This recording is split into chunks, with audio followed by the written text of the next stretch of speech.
دیکھیں گورنر پنجاب جو ہے بہت عرصے بعد ایک بہت اعلیٰ تعلیم یافتہ اور ایماندار منجھا ہوئے سیاستدان جو ہے اسے گورنر پنجاب لگایا گیا ہے. ملیک الرحمان صاحب جو ہیں یہ یونیورسٹی آف پینسلوانیا کے گریجویٹ ہیں جی. اور ان کی جو لیگل ٹیم ہے وہ بھی بڑے اپ رائٹ لوگوں پر مشتمل ہے. تو انہوں نے جو ان کو مشورہ دیا انہوں نے ایمانداری سے اس پہ عمل کر لیا, لیکن اب عدالتوں نے اس کا ایک اور اینگل دیکھا اور اس میں انہوں نے قانونی فیصلہ کیا. تو میرا یہ خیال ہے کہ اس میں جو ڈیسیژن تھا گورنر پنجاب کا وہ میلافائڈی نہیں تھا. دوسری بات آپ نے کہی تھی کہ کیا بحال ہونے کے بعد ایفیڈیوٹ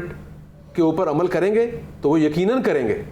کیونکہ کورٹ کا آرڈر انہیں کرنا ہوگا. اور تیسری بات آپ نے پوچھی تھی میجورٹی کی, تو میں یہ سمجھتا ہوں کہ پرویز الہی صاحب کے پاس میجورٹی موجود ہے. ڈاکٹر سعید الہی صاحب, سر سال کا 12واں مہینہ اور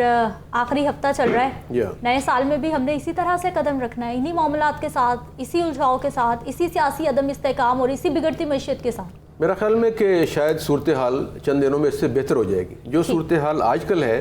یعنی پچھلے گزشتہ ایک ہفتہ میں, تو اس سے صورتحال بہتر ہو جائے گی کیونکہ کچھ چیزیں سیٹل ہو جائیں گی.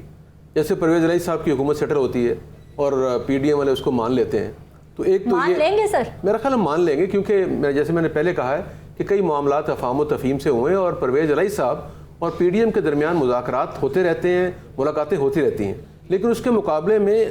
عمران خان صاحب نہ تو کسی سے ملتے ہیں, نہ مذاکرات کرتے ہیں, نہ سیاسی دروازہ کھولتے ہیں, بلکہ وہ کسی کو وہ یہ نہیں سمجھتے کہ اس سے گفتگو ہونی چاہیے. زرداری صاحب ہوں, وہ شہباز شریف صاحب ہوں, وہ پی ایم ایل این ہو, وہ فضل الرحمان صاحب ہوں, یعنی وہ 12 پارٹیز جو ان کے ساتھ تھیں 3.5 سال تک وہی چھوڑ کر آئے ہیں نا. تو ان کے ساتھ اگر 3.5 سال رہ سکتے تھے تو ابھی بھی ان کو انوالو کر کے, اگر فرض کریں پی ایم ایل این یا پیپلز پارٹی سے بات نہیں ہو رہی, تو اور بہت سی چھوٹی چھوٹی پارٹیز ہیں جو ان کے ساتھ رہے ہیں, ان کے ذریعے مذاکرات کا دروازہ کھولا جا سکتا ہے. اور میں سمجھتا ہوں کہ عمران خان صاحب اس وقت جو کچھ بھی ٹرموائل ہے اس میں صرف اگر عمران خان صاحب تھوڑی سی حب الوطنی اور سیاست کا مظاہرہ کریں تو وہ اپنے اپوزیشن کے ساتھ بیٹھ جائیں اور چند چیزیں طے کر لیں, بجائے اس کے کہ ان کے بیانات, روز کا ہنگامہ آرائی, انتشار, اس سے پولیٹیکل انسٹیبلٹی کے علاوہ جو اکنامیکل تباہی ہو رہی ہے وہ بھی رک سکتی ہے. تو میرا یہ خیال ہے اس وقت, جیسے آپ نے پہلے کہا, کہ تمام پولیٹیکل پارٹیز ان سب کو اب اکٹھے بیٹھنا ہوگا ملک کے لیے, ملک کی اکانومی کے لیے, ملک کے عوام کے لیے. سر سوچا جا رہا ہے ملک کے لیے جی میرا خیال میں دیکھیں کہاں پر ہے, کیا ہو رہا ہے, غریب کیسے مر رہا ہے, بے روزگاری کس طرح سے عوام کو, کیا ہمارے ینگسٹرز کو دیمک کی طرح کھا رہی ہے. سب سے زیادہ ہم لوگ خوش قسمت قوم ہے کہ ہمارے پاس سب سے زیادہ ینگسٹرز ہیں, برباد ہو رہے ہیں. اور یہ کتنی بدقسمتی ہے. ایک طرف یہ کہ ہم خوش قسمت ہیں کہ ہمارے پاس یہ ینگسٹرز ہیں, فارچون موجود ہے, بالکل, اور دوسری طرف یہ کہ ہم اس کو ضائع کر رہے ہیں. لیکن جیسے میں نے پہلے کہا کہ سیاست ہمیشہ افہام و تفہیم اور بات چیت سے ہوتی ہے, لیکن اگر کوئی political leader in 2 basic principles کو ڈینائی کر دیں تو وہ پولیٹیکل لیڈر نہیں ہوتا. اور اسی لیے کچھ, جیسے میں نے پہلے کہا کہ پریزیڈنٹ آف پاکستان نے کچھ نیگوشیٹ کیا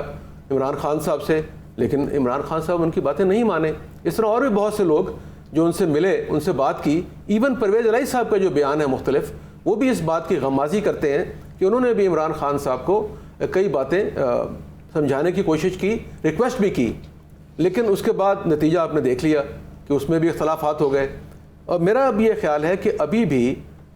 شاید میری یہ, یعنی میں یہ دعا کرتا ہوں کہ عمران خان صاحب باقی پارٹیز کے ساتھ بیٹھ جائیں اور بیٹھ کے اپنے معاملات طے کر لیں. الیکشن اگر اکتوبر نومبر میں وہ کہہ رہے ہیں تو وہ 2-4 مہینے پہلے ہو جائیں گے, لیکن بجٹ جو ہے وہ پیش ہونا ہے اور وہ مئی میں ہونا ہے. تو میرا خیال ہے کہ مئی کے فوراً بعد الیکشن کے لیے کوئی بات چیت ہو سکتی ہے.